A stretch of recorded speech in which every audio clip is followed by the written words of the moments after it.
Breaking news చూస్తున్నాం. Iran పై America మరియు Israel దాడులకు తెగబడింది. విద్యుత్ కేంద్రాలు, రైల్వే లైన్లు, సైనిక మరియు పౌర కేంద్రాలు లక్ష్యంగా అటాక్ చేస్తోంది. ఇప్పటికే రైల్వే లైన్ల సమీపంలో ఉండవద్దని పౌరులకు హెచ్చరిక జారీ చేసింది.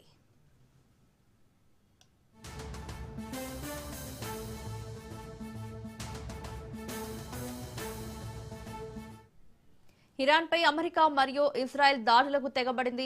విద్యుత్ కేంద్రాలు, రైల్వే లైన్లు, సైనిక మరియు పౌర కేంద్రాలు లక్ష్యంగా అటాక్ చేస్తోంది.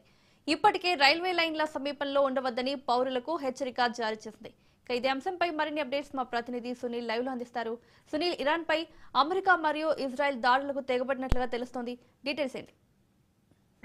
అమెరికా అధ్యక్షుడు ట్రంప్ చేసినటువంటి వ్యాఖ్యలపై ఇప్పుడు ప్రపంచవ్యాప్తంగా తీవ్ర దుమారం రేపుతుంది. అయితే ప్రస్తుతము ట్రంప్ చేసినటువంటి 48 గంటల డెడ్ లైన్ గడువు ఇంకా ముగియక ముందే ఇరాన్ పై ఇజ్రాయెల్, అమెరికా దాడులకు తెగబడిందని చెప్పవచ్చు. ప్రధానంగా రైల్వే లైన్లతో పాటు పౌర విమానాలకు సంబంధించినటువంటి ఎక్కువగా దాడులు క్షిపణులతో, డ్రోన్లతో వరుసగా ఇజ్రాయెల్ దాడులు కొనసాగిస్తూనే ఉంది. భీకరమైనటువంటి దాడులతో ఇరాన్ సంబంధించినటువంటి ప్రజలు మొత్తం కూడా కొంత ఇబ్బందులు పడుతున్న పరిస్థితి కనబడుతుంది. ఇదే రీతిలో పౌరులందరూ కూడా క్షేమంగా ఉండాలంటూ కూడా ఇరాన్ ఇప్పటికే ప్రకటించింది. దీంతో పాటు యువత, ముఖ్యంగా ఇరాన్ లో ఉన్నటువంటి ప్రజలందరూ కూడా మానవాళిగా మారాలంటూ కూడా ఇప్పటికే ఇరాన్ పిలుపునివ్వడం జరిగింది. ఇప్పటికే ఇరాన్ సుప్రీం లీడర్ ఖమేనీ మృతి తర్వాత, ఇంటెలిజెన్స్ చీఫ్ చనిపోయిన తర్వాత ఇరాన్ కు పెద్ద ఎదురు దెబ్బ తగిలిందని చెప్పవచ్చు. అయితే ఇప్పుడు ట్రంప్ చేసిన వ్యాఖ్యలు ఏదైతే 48 గంటల్లో ఇరాన్ మొత్తం కూడా అంతమొందిస్తామంటూ కూడా ఇప్పటికే ట్రంప్ ప్రకటన చేసిన కొద్దిసేపటికే ఇరాన్ పై వరుసగా దాడులకు మాత్రము ఇజ్రాయెల్ తెగబడుతూనే ఉంది. ఇప్పటికే పౌర విమానాలకు సంబంధించిన శాఖలు, అదేవిధంగా రైల్వే లైన్ల మీద వరుసగా దాడులు కొనసాగిస్తూనే ఉంది. పౌరులందరూ కూడా అప్రమత్తంగా ఉండాలంటూ కూడా ఇరాన్ ఇప్పటికే పిలుపునిచ్చినటువంటి పరిస్థితి కనబడుతుంది. 48 గంటల్లో ఇరాన్ మొత్తం కూడా ఖతం చేస్తామంటూ కూడా ఇప్పటికే ట్రంప్ ఒక సందేశాన్ని కూడా పంపించిన కొద్దిసేపటి క్రితమే ఇరాన్ లో భీకరమైన దాడులు మాత్రము జరుగుతూనే ఉన్నాయి. ఈ దాడులు ఈ రోజు లేదా రేపు, ఈ 2 రోజుల పాటు ఖచ్చితంగా జరిగే అవకాశం ఉంది. హార్ముజ్ జలసంధి ఓపెన్ చేసే వరకు తమ పోరాటం కొనసాగిస్తామని మాత్రం వైపు అమెరికా, మరోవైపు ఇజ్రాయెల్ పాటిస్తున్న నేపథ్యంలో అదే తరహాలో తాము ఎక్కడ కూడా తగ్గేదే లేదంటూ కూడా ఇరాన్ కూడా ప్రతీకార దాడులు చేస్తూనే ఉంది. ఎట్టి పరిస్థితుల్లో అమెరికాకు, ఇజ్రాయెల్ కు తలగ్గే పరిస్థితి లేదంటూ కూడా ఇరాన్ సైతము వరుసగా దాడులను తిప్పికొడుతున్న పరిస్థితి ఉంటుంది.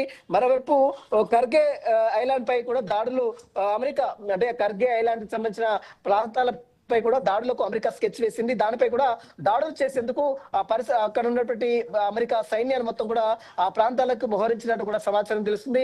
దీంతో పాటు అదేవిధంగా ఇరాన్ సంబంధించినటువంటి అణు కేంద్రాలు, ఇంధన కేంద్రాలు, మరోవైపు రైల్వే లైన్లు, పౌర విమాన కేంద్రాలని టార్గెట్ చేసుకొని వరుసగా డ్రోన్లతో, క్షిపణులతో అమెరికా, ఇజ్రాయెల్ వరుసగా దాడులు కొనసాగిస్తూనే ఉంది. ఈ దాడుల్లో మరింత భారీగా ఇరాన్ కు నష్టం వాటిల్లినప్పుడు కూడా ఇరాన్ మాత్రము అదే రీతిలో విరుచుకుపడుతూ ఉంది. ఎట్టి పరిస్థితుల్లో అమెరికా, ఇజ్రాయెల్ చేస్తున్న దాడులకు ప్రతికార దాడులు చేస్తామంటూ కూడా ఇరాన్ ఇప్పటికే హెచ్చరికలు జారీ చేసిన పరిస్థితి కనబడుతుంది. ఇక ఈ రోజు సాయంత్రం, ఈ రోజు రాత్రి వరకు ఈ దాడులు అనేది కంటిన్యూగా కొనసాగే అవకాశం ఉంది. రేపటి వరకు ట్రంప్ విధించిన డెడ్ లైన్ 48 గంటల్లో ఇరాన్ మొత్తం కూడా పూర్తిగా అంతమొందిస్తామని ట్రంప్ చేసినటువంటి వ్యాఖ్యలకు సంబంధించిన విషయంలో ఇక దాడులు మున్ముందు కూడా మరింత కఠినమయ్యే అవకాశం ఉంది. ఈ 2 దేశాలు, అంటే ఇరాన్, అమెరికా, ఇజ్రాయెల్ దానికి సంబంధించిన యుద్ధ ప్రకంపనలు మొత్తం కూడా ప్రపంచంలో ఉన్నటువంటి అన్ని దేశాల మీద, ముఖ్యంగా చమురు, అదేవిధంగా గ్యాస్ సంబంధించిన విషయాలపై కూడా తీవ్ర ప్రభావం పడే అవకాశం ఉంది. కాబట్టి ఇప్పటికైనా ఐక్యరాజ్య సమితి ఈ విషయంలో జోక్యం చేసుకోవాలి. ఈ దాడుల్ని ఆపివేసే విధంగా ఐక్యరాజ్య సమితి చర్చలు జరపాలంటూ కూడా మిగిలినటువంటి దేశాలు మొత్తం కూడా, మిత్ర దేశాలు, అమెరికా మిత్ర దేశాలు కావచ్చు, మరోవైపు ఇరాన్ మిత్ర దేశాలు కూడా విజ్ఞప్తి చేస్తున్న పరిస్థితి మాత్రం కనబడుతుంది. ప్రస్తుతం అయితే దాడులు మాత్రం విపరీతంగా కొనసాగుతున్నాయి. వైపు ఇరాన్ పై విరుచుకుపడుతున్న డ్రోన్లతో, మిసైల్స్ తో, ఒకవైపు అణు కేంద్రాలు, మరోవైపు పౌర విమాన కేంద్రాలు, రైల్వే లైన్ కేంద్రాల వద్ద వరుసగా భీకర దాడులకు ఇజ్రాయెల్ తెగబడుతూనే ఉన్న నేపథ్యంలో ఇరాన్ మాత్రం అదే రీతిలో బదిలిచ్చే పరిస్థితి మాత్రం కనబడుతుంది. సునీల్, అయితే యుద్ధం ఆగిపోవాలని చెప్పి ప్రపంచ దేశాలు ఎదురు చూస్తున్నప్పటికీ యుద్ధం మాత్రం ఆగడం లేదు.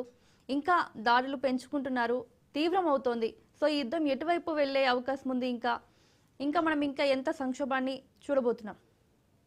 ఇప్పటికే దాదాపు గడిచిన నెల రోజుల నుంచి జరుగుతున్నటువంటి యుద్ధ ప్రకంపనల నేపథ్యంలో ప్రపంచంలో ఉన్నటువంటి అన్ని ప్రధాన దేశాలు మొత్తం కూడా ముడి చమురు విషయంలో కావచ్చు, గ్యాస్ విషయంలో కావచ్చు, పెట్రోల్ సంబంధించిన విషయంలో, డీజిల్ సంబంధించిన విషయంలో కొంత ఇబ్బందులు కూడా తలెత్తున్నాయి. ముఖ్యంగా భారతదేశం సంబంధించినటువంటి విషయంలో ఇప్పటికే వంట గ్యాస్ సంబంధించిన డొమెస్టిక్ సిలిండర్, అదేవిధంగా కమర్షియల్ సిలిండర్ సంబంధించిన విషయంలో మనం చూస్తూనే ఉన్నాం. ఆ తర్వాత ఇప్పుడు ఈ భీకరమైన దాడులు కొనసాగిస్తే మిగిలినటువంటి దేశాలకు తీవ్ర నష్టం కూడా వాటిల్లే అవకాశం ఉంది.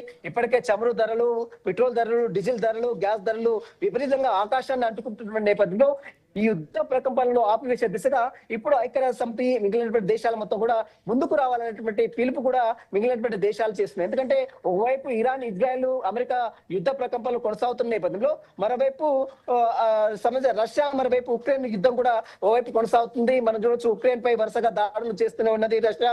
అదే రీతిలో ఉక్రెయిన్ సైతం దాడులు చేస్తూనే ఉంది. అయితే ఈ యుద్ధం అంటే ఇన్ని దేశాలు యుద్ధం జరుగుతున్న నేపథ్యంలో మిగిలినటువంటి దేశాలు ఎందుకు స్పందించలేదు, ఎందుకు ముందుకు రావలేదు? ఎందుకంటే ఇప్పటికే హార్మోజ్ జలసంధి మొత్తం కూడా పూర్తిగా దిగ్బంధి చేశారు. అక్కడ నుంచి రావాల్సినటువంటి ముడి చమురు కావచ్చు, గ్యాస్ కావచ్చు మొత్తం కూడా నిలుపుదల చేసిన నేపథ్యంలో ఇప్పుడు ప్రపంచంలో ఉన్నటువంటి అన్ని దేశాలు కూడా ముందుకు రావాల్సినటువంటి సమయం ఆసనమైంది. ఐక్యరాజ్య సమితి కూడా ఇందులో స్పందించాల్సిన అవసరం ఉందంటే కూడా మిగిలినటువంటి దేశాలు కూడా విజ్ఞప్తి చేస్తున్నాయి. మనం చూడాలి, ఇలాంటి యుద్ధం మున్ముందు ఇంకా తీవ్రతరం అయితే మిగిలినటువంటి దేశాలు కూడా తీవ్ర ప్రభావం పడే అవకాశం మీద చాలా స్పష్టంగా కనబడుతూ చెప్పవచ్చు. ముఖ్యంగా భారతదేశం విషయంలో గ్యాస్ సంబంధించిన విషయంలో కావచ్చు, ముడి చమురు సంబంధించిన విషయంలో కూడా తీవ్ర నష్టం కూడా వాటిల్లే అవకాశం ఉంది. ప్రజలు తీవ్ర అవస్థలు కూడా పడే అవకాశం ఉంది. కాబట్టి మిత్ర దేశాలు ఏవైతే ఉన్నటువంటి దేశాలు ఉన్నాయో వారందరూ కూడా రెస్పాండ్ అవ్వాల్సినటువంటి అవసరం ఖచ్చితంగా ఉంది. ఎందుకంటే ఇరాన్, ఇజ్రాయెల్, అదేవిధంగా మరోవైపు రష్యా, ఉక్రెయిన్ యుద్ధం పూర్తిగా తీవ్రతరం అయితే ఖచ్చితంగా మూడో ప్రపంచ యుద్ధం వస్తుందనే సంకేతాలు కూడా పెద్ద ఎత్తున వినిపిస్తున్నటువంటి పరిస్థితి కనబడుతుంది. కాబట్టి ఐక్యరాజ్య సమితి మిగిలినటువంటి దేశాలన్నీ కూడా రెస్పాండ్ కావాల్సినటువంటి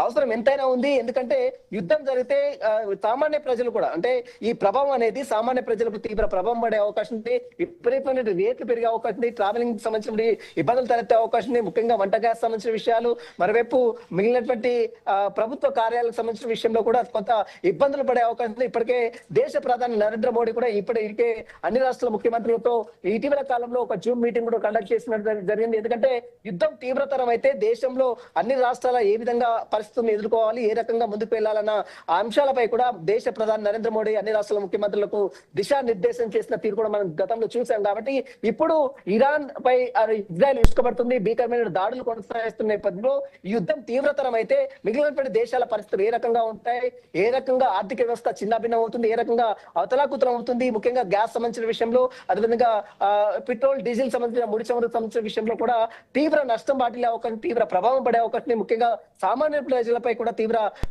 ప్రభావం పడే అవకాశం. కాబట్టి మిగిలినటువంటి దేశాలన్నీ కూడా ముందుగా కలిసి రావాలి, కలిసికట్టుగా పోరాటం చేయాలి, కలిసికట్టుగా యుద్ధాన్ని ఆపే దిశగా అన్ని దేశాలు కూడా చర్యలు తీసుకోవాలనేటువంటి నినాదం కూడా పెద్ద ఎత్తున బయటకు వస్తుంది. ముఖ్యంగా ఐక్యరాజ్య సమితి కూడా దీనిలో స్పందించాలి. ఎందుకంటే ఇప్పటివరకు యుద్ధం జరుగుతున్న నేపథ్యంలో ఇప్పటివరకు మిత్ర దేశంగా ఉన్నటువంటి కొన్ని దేశాలు, అంటే ఇరాన్ సంబంధించినటువంటి పాకిస్తాన్ కావచ్చు, అమెరికా సంబంధించినటువంటి మధ్యవర్తిత్వం వహించినప్పుడు కూడా ఎట్టి పరిస్థితుల్లో పాకిస్తాన్ చేసినప్పుడు మధ్యవర్తిత్వం ఫలించలేదు. అయినప్పుడు కూడా ఇంకా కాల్పుల విరమణ ఉల్లంఘన జరుగుతూనే ఉంది, ఇంకా దాడులు కొనసాగుతూనే ఉన్నాయి. కాబట్టి ఇప్పటికైనా మిగిలినటువంటి దేశాలు మరి ఎలా రెస్పాండ్ అవుతాయి? ఎందుకంటే యుద్ధం తీవ్రతరం అయితే, యుద్ధం భయంకరంగా దాడులు కొనసాగితే మిగిలినటువంటి దేశాలకు కూడా తీవ్ర ప్రభావం కూడా పడే అవకాశం. ముఖ్యంగా భారతదేశం విషయంలో కూడా మరి నరేంద్ర మోడీ ఇప్పటికే దీనికి సంబంధించిన విషయంలో ఏ విధమైన క్లారిటీ తీసుకుంటారు, ఈ యుద్ధానికి మరి మద్దతు ఇస్తారా, యుద్ధాన్ని ఆపాలని ఏమైనా ఐక్యరాజ్య సమితిని కోరుతారా అనేది కూడా చూడాల్సిందని చెప్పవచ్చు.